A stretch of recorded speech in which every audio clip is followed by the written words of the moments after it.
ಮಾಡ್ತಿರೋ ಕಾಯ್ದೆ ಅಲ್ಲ, ಮುಸ್ಲಿಮರಿಂದ ಕಿತ್ತುಕೊಳ್ಳುವ ಕಾಯ್ದೆ. ಸಂಘ ಪರಿವಾರದ ಹಿಂದುತ್ವವಾದಿಗಳಿಗೆ ಇವರು ಹಿಂದೂಗಳಲ್ಲ, 5 ವರ್ಷ ಅವನು ಶ್ರದ್ಧಾವಂತ ಮುಸ್ಲಿಮನಾಗಿದ್ದಾನೆ ಅಂತ ಸಾಬೀತು ಮಾಡಬೇಕಂತ. ಯಾರ ಮುಂದೆ ಸಾಬೀತು ಮಾಡಬೇಕು? ಮೋದಿ ಮುಂದೆನಾ? ರಾಯಚೂರಿನ ಬಂಧುಗಳು, ಜಬ್ ಗುಲಿಸ್ತಾನ್ को लहू की जरूरत पड़ी, जब गुलिस्तान को लहू की जरूरत पड़ी, सबसे पहले हमारा ही गर्दन कटी. फिर भी कहते हैं ये अहले चमन, फिर भी कहते हैं ये अहले चमन, ये चमन हमारी है तुम्हारी नहीं. ಬಂಧುಗಳೇ, ನನಗೆ ಜ್ಞಾಪಕ ಇದೆ, ಫರಾಜ್ನ ಈ ಶಾಯರಿಯನ್ನ ನಾನು 2020 ಜನವರಿ 30ನೇ ತಾರೀಕು ಇದೇ ವೇದಿಕೆಯಿಂದ ನಿಮ್ಮೆಲ್ಲರ ಮುಂದೆ ನಾನು ಹೇಳಿದ್ದೆ. ಅವತ್ತಿನ ಸಂದರ್ಭಕ್ಕೂ ಇವತ್ತಿನ ಸಂದರ್ಭಕ್ಕೂ ದೊಡ್ಡ ವ್ಯತ್ಯಾಸ ಇದೆ. ಆಗ ನಾವೆಲ್ಲರೂ ರಾಯಚೂರಿನ ಮುಸ್ಲಿಮರು, ದಲಿತರು, ಪ್ರಗತಿಪರರು ಎಲ್ಲರೂ ಒಟ್ಟಿಗೆ ಸೇರಿ CAA, NPR, NRC ಅಂತಂದ್ಬಿಟ್ಟು ಏನು ಈ ದೇಶದ ಮುಸ್ಲಿಮರ ವಿರುದ್ಧ, ಕಾಗದ ಪತ್ರಗಳಿಲ್ಲದ ಈ ದೇಶದ ಎಲ್ಲಾ ಧರ್ಮದ ಬಡವರ ವಿರುದ್ಧ, ಅವರು ನಾಗರಿಕರೇ ಅಲ್ಲ ಅನ್ನುವಂತ ಒಂದು ಕಾಯ್ದೆ ಮಾಡಿದ್ರು. ಅದರ ವಿರುದ್ಧ ಒಂದು ಬೃಹತ್ ಜನಾಂದೋಲನ ನಡೀತಿತ್ತು. ಆ ಜನಾಂದೋಲನದ ಭಾಗವಾಗಿ ರಾಯಚೂರಿನಲ್ಲಿ ಬೃಹತ್ ಸಭೆ ನಡೆದಿತ್ತು. ಅದು ಕರ್ನಾಟಕಕ್ಕೆ ಮಾದರಿಯಾಗಿತ್ತು.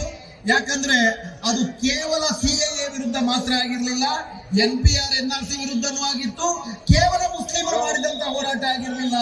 ಈ ದೇಶದ, ಈ ನಾಡಿನ, ಈ ರಾಯಚೂರಿನ ಭಾಗದ ಎಲ್ಲರೂ ಸೇರ್ಕೊಂಡು ಮಾಡಿದಂತ ಹೋರಾಟ ಆಗಿತ್ತು. 5 ವರ್ಷ ಆದ್ಮೇಲೆ ಮತ್ತೆ ಅಂಥದೇ ಒಂದು ಆಪತ್ತು ನಮ್ಮ ದೇಶಕ್ಕೆ ಬಂದಿದೆ.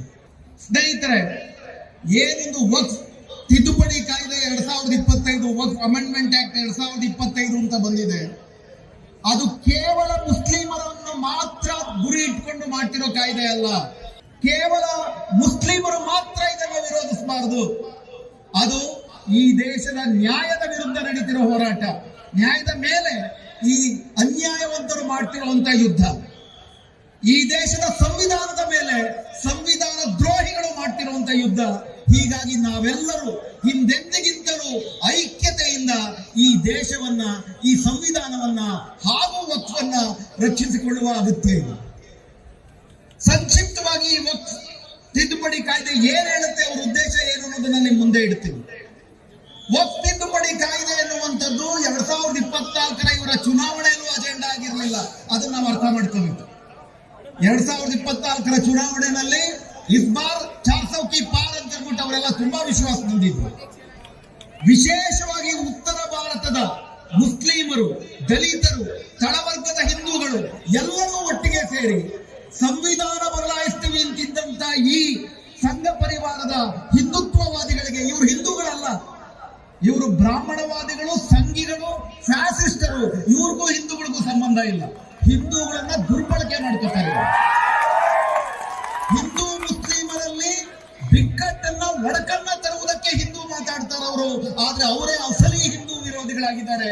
ಯಾಕೆ ಅಂತ ನಾನು ಹೇಳ್ತೀನಿ ಆಮೇಲೆ.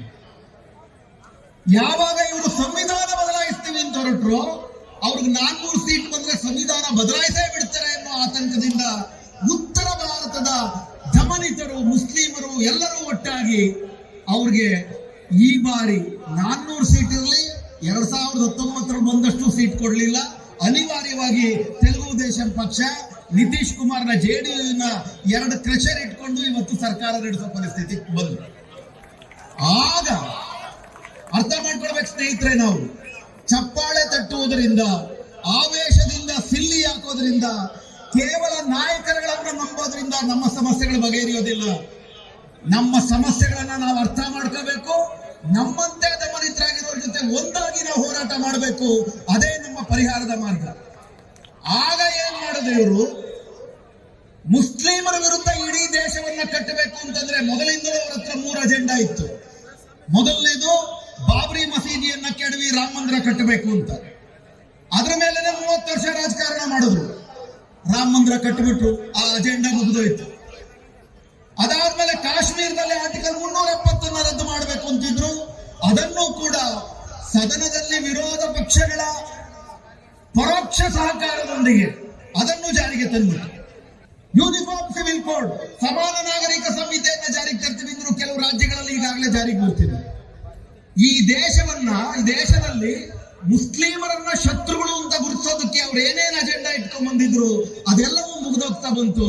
ಆಗ ದಿಢೀರನೆ ಅವ್ರಿಗೆ ಜ್ಞಾಪಕ ಬಂದಿದ್ದು, ಈ ತರ ಆದ್ರೆ ಮತ್ತೆ ನಮಗೆ 400 ಸೀಟ್ ಬರಲ್ಲ, 400 ಇರ್ಲಿ 272 ಬರಲ್ಲ, ಮತ್ತೆ ಕೋಮುವಾದಿ ರಾಜಕಾರಣ ಮಾಡಬೇಕು ಅಂದಾಗ ಅವ್ರಿಗೆ ದಿಢೀರನೆ ಹೊಳೆದದ್ದು ವಕ್ಫ್ ಆಕ್ಟ್.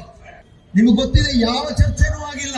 2024 ಆಗಸ್ಟ್ ಅಲ್ಲಿ ದಿಢೀರ್ನೆ ಅದನ್ನ ಲೋಕಸಭೆಯಲ್ಲಿ ಮಂಡನೆ ಮಾಡಿದ್ರು.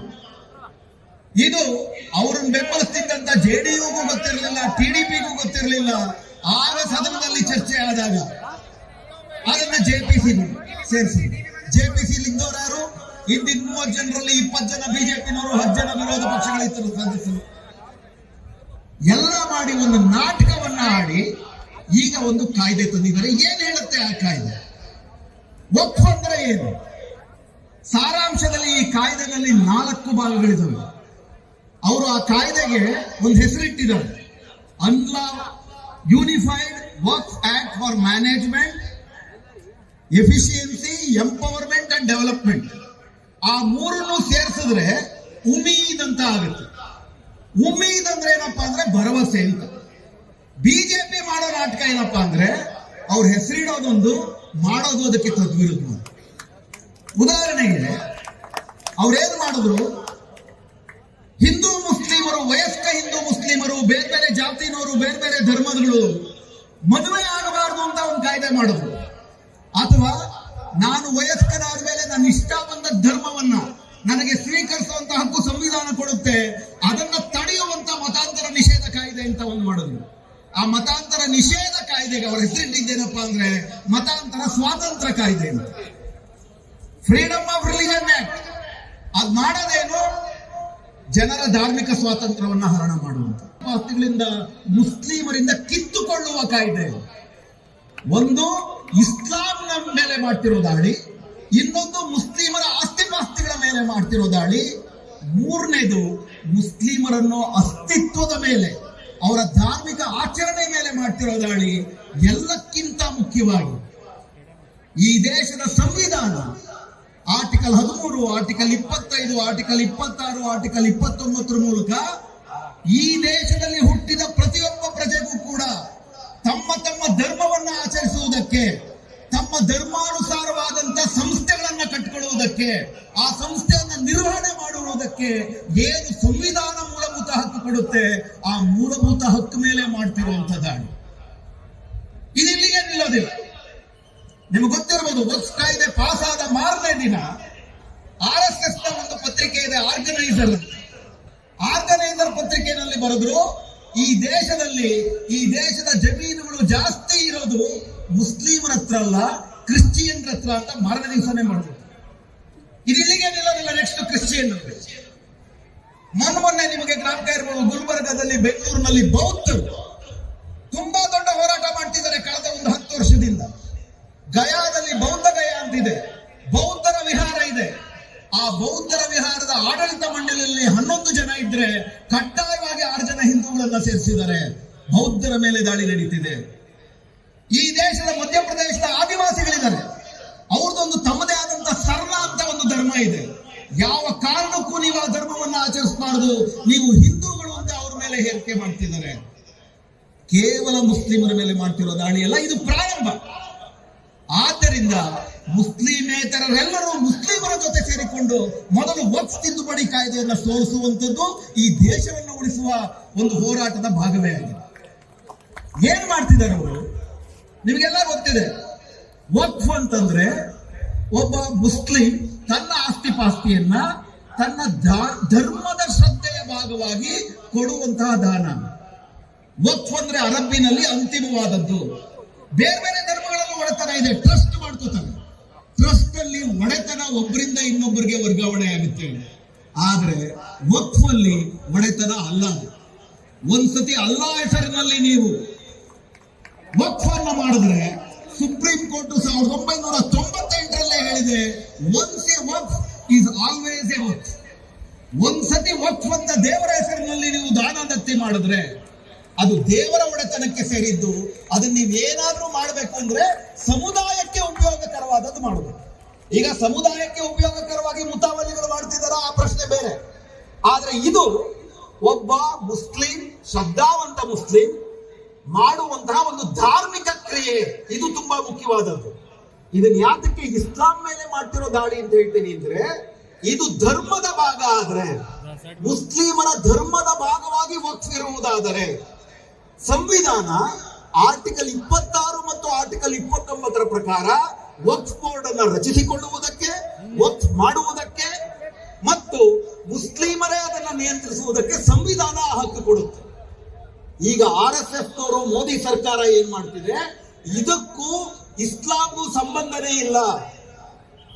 ಇದಕ್ಕೆ ಬೇರೆ ಬೇರೆ ಹಿಂದೆ ಕೊಟ್ಟಿದ್ದಾರೆ, ರಾಜ ಮಹಾರಾಜರು ಕೊಟ್ಟಿದ್ದಾರೆ, ಹಿಂದೂ ರಾಜರುಗಳು ಕೂಡ ಕೊಟ್ಟಿದ್ದಾರೆ. ಆದ್ರೆ ಒಂದ್ಸತಿ ಅದು ವಕ್ಫ್ ಅಂತ ಕೊಟ್ಟಾದ ಮೇಲೆ ಅದೊಂದು ಮುಸ್ಲಿಂ ಧಾರ್ಮಿಕ ಕ್ರಿಯೆಯೇ ಆಗುತ್ತೆ. ಇವೆಲ್ಲವನ್ನು ಕೂಡ ನೋಡ್ಕೊಳ್ಳೋದಕ್ಕೆ 1995ರಲ್ಲಿ ವಕ್ಫ್ ಮ್ಯಾನೇಜ್ಮೆಂಟ್ ಆಕ್ಟ್ ಅಂತ ಒಂದು ಮಾಡಿದ್ರು, ಬಹಳ ಸದುದ್ದೇಶದಿಂದ.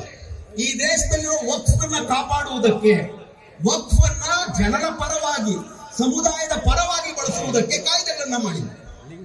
ಒಂದ್ 2-3 ಉದಾಹರಣೆ ಹೇಳ್ತೀನಿ ನಿಮಗೆ. ಯಾರು ವಕ್ಫ್ ಮಾಡಬಹುದು? 1995ರ ಕಾಯ್ದೆ ಹೇಳುತ್ತೆ, ಯಾರು ವಾಕಿಫ್ ಅಂತಂದ್ರೆ ಎನಿ ಪರ್ಸನ್, ಯಾರು ಬೇಕಾದ್ರೂ ಕೊಡಬಹುದು ವಕ್ಫ್ಗೆ. ಆದ್ರೆ ಮೋದಿ ಸರ್ಕಾರ ಮಾಡಿರೋ ಕಾಯ್ದೆ, ವಾಕಿಫ್ ಯಾರಾಗಬೇಕಪ್ಪ, ವಕ್ಫ್ ಯಾರು ಮಾಡಬೇಕು ಅಂತಂದ್ರೆ ಕೇವಲ ಮುಸ್ಲಿಂ ಮಾಡಬೇಕು. ಅಷ್ಟು ಮಾತ್ರ ಅಲ್ಲ, 5 ವರ್ಷ ಅವನು ಶ್ರದ್ಧಾವಂತ ಮುಸ್ಲಿಮನಾಗಿದ್ದಾನೆ ಅಂತ ಸಾಬೀತು ಮಾಡಬೇಕಂತೆ. ಯಾರ ಮುಂದೆ ಸಾಬೀತು ಮಾಡಬೇಕು? ಮೋದಿ ಮುಂದೆನಾ? ಪ್ರಶ್ನೆ ಇದು ಯಾರು ಮುಸ್ಲಿಂ ಅನ್ನುವಂತ ಹೇಳುವಂಥದ್ದು ಮುಸ್ಲಿಂ ಸಮುದಾಯಕ್ಕೆ ಬಿಟ್ಟದ್ದು. ಮುಸ್ಲಿಂ ಯಾರು ಅಂತ ಸರ್ಕಾರಕ್ಕೆ ಹೇಳುವ ಹಕ್ಕಿಲ್ಲ. ಇದು ಸಂವಿಧಾನ ಬಾಹಿರ.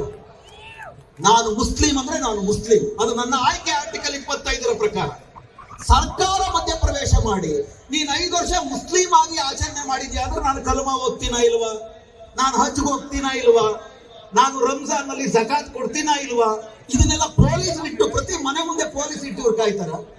ಯಾವ್ದಾದ್ರೂ ಬೇರೆ ಧರ್ಮಗಳಲ್ಲಿ ಇದನ್ನ ಮಾಡಿದಾರ? ಹಿಂದೂಗಳು ತಮ್ಮ ದಾನವನ್ನು ಕೊಡಬೇಕು ಅಂತಂದ್ರೆ, ಹಿಂದೂ ಅಂತಂದ್ರೆ ಒಂದಿಲ್ಲ. ಈಗ ಬ್ರಾಹ್ಮಣ ಒಬ್ಬ ಧರ್ಮ ದಾನ ಮಾಡ್ತಾನೆ ಅಂತಂದ್ರೆ ಅವನು ಜನಿವಾರ ಹಾಕೊಂಡಿದಾನ, ಬೆಳಗ್ಗೆ ಸಂಜೆ ಸಂಧ್ಯಾ ಬಂದರೆ ಮಾಡಿದಾನ ಅಂತ ಯಾವ್ದಾದ್ರು ಕಾನೂನು ಇದೆಯಾ ಈ ದೇಶದಲ್ಲಿ? ಯಾರಿಗೂ ಇಲ್ಲದೆ ಇರುವಂತಹ ತಾರತಮ್ಯವನ್ನ ಮುಸ್ಲಿಮರಿಗೆ ಮಾಡ್ತಿದ್ದಾರೆ. ಈ ತಾರತಮ್ಯವನ್ನ ಮಾಡಿ ಅವರು ದಕ್ಕಿಸ್ಕೊಂಡ್ರೆ ಬರೀ ಮುಸ್ಲಿಮರಿಗೆಲ್ಲ ಎಲ್ಲರಿಗೂ ತಾರತಮ್ಯ ಮಾಡ್ತಾರೆ. ಇದು ಮೊದಲನೇ ವಿಷಯ. ಎರಡನೇದು, ಈ ದೇಶದಲ್ಲಿ ಸುಮಾರು 8.5 ಲಕ್ಷ ವಕ್ಫ್ ಆಸ್ತಿಪಾಸ್ತಿಗಳಿದ್ದರೆ ಅದರಲ್ಲಿ 4.5 ಲಕ್ಷ ಆಸ್ತಿಪಾಸ್ತಿಗಳು ವಕ್ಫ್ ಬೈ ಯೂಸರ್.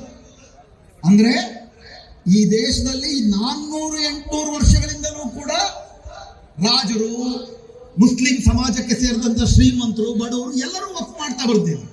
ವಕ್ಫ್ ಮಾಡ್ಬೇಕಾದ್ರೆ ಹಾಗೇನು ದಾಖಲೆಗಳಿರ್ಲಿಲ್ವಲ್ಲ. ದಾಖಲಾತಿ ಶುರುವಾದದ್ದು ಬ್ರಿಟಿಷರು ಬಂದ ಮೇಲೆ.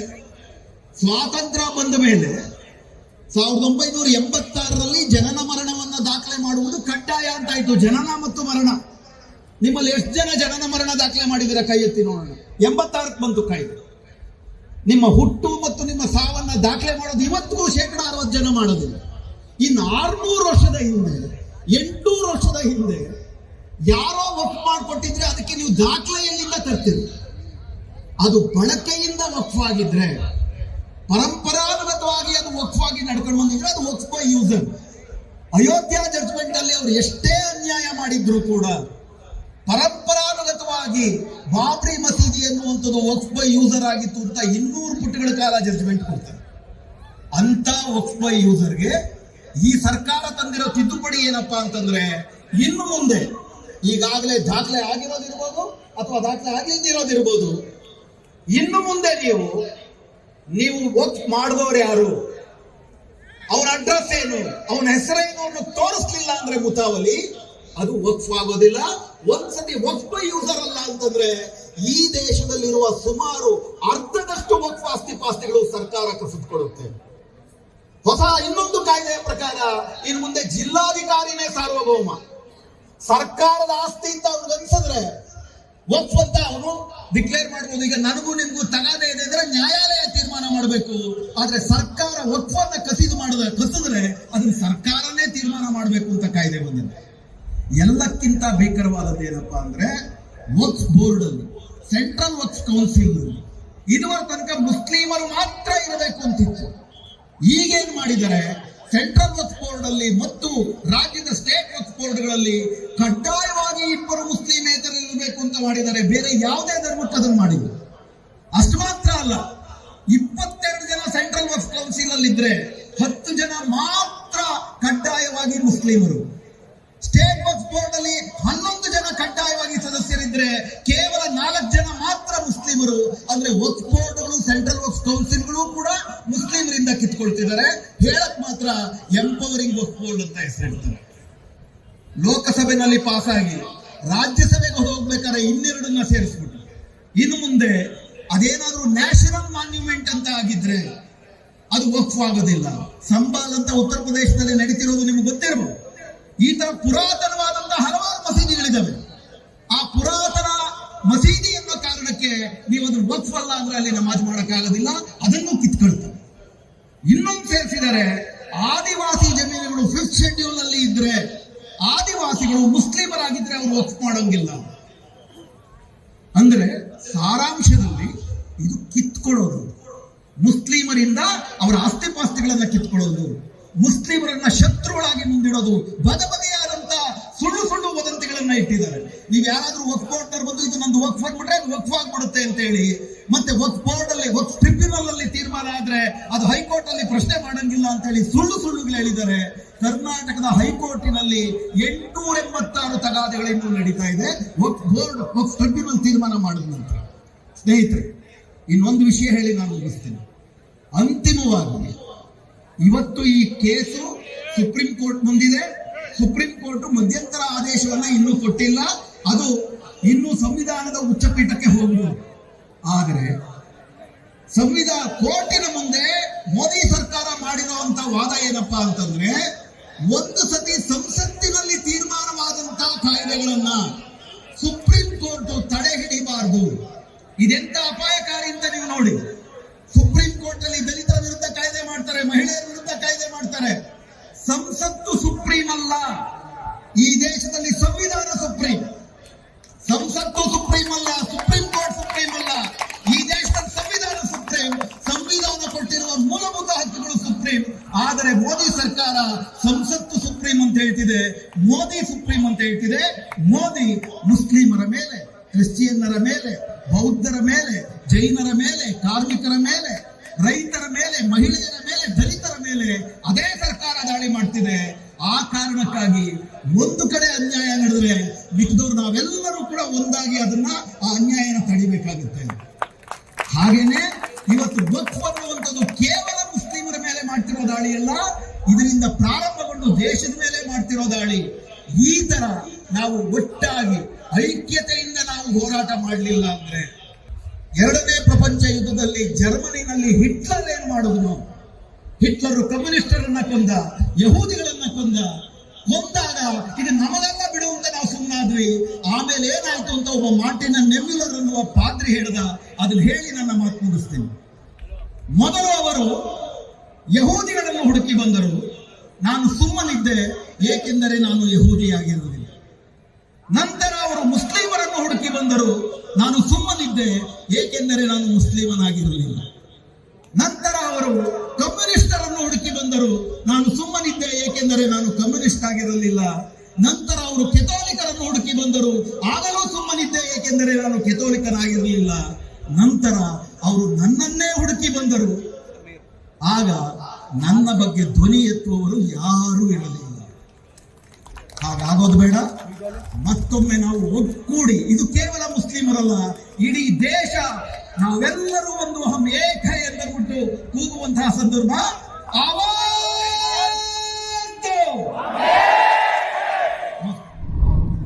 ಮತ್ತಷ್ಟು ವಿಶೇಷ ವಿಡಿಯೋಗಳನ್ನು ನೋಡಲು ಮತ್ತು ಹೊಸ ವಿಡಿಯೋಗಳ ಬಗ್ಗೆ ತಿಳಿಯಲು ಈ ದಿನ .com ಯೂಟ್ಯೂಬ್ ಚಾನೆಲ್ ಸಬ್ಸ್ಕ್ರೈಬ್ ಮಾಡಿ ಮತ್ತು ಬೆಲ್ ಐಕಾನ್ ಕ್ಲಿಕ್ ಮಾಡಿ.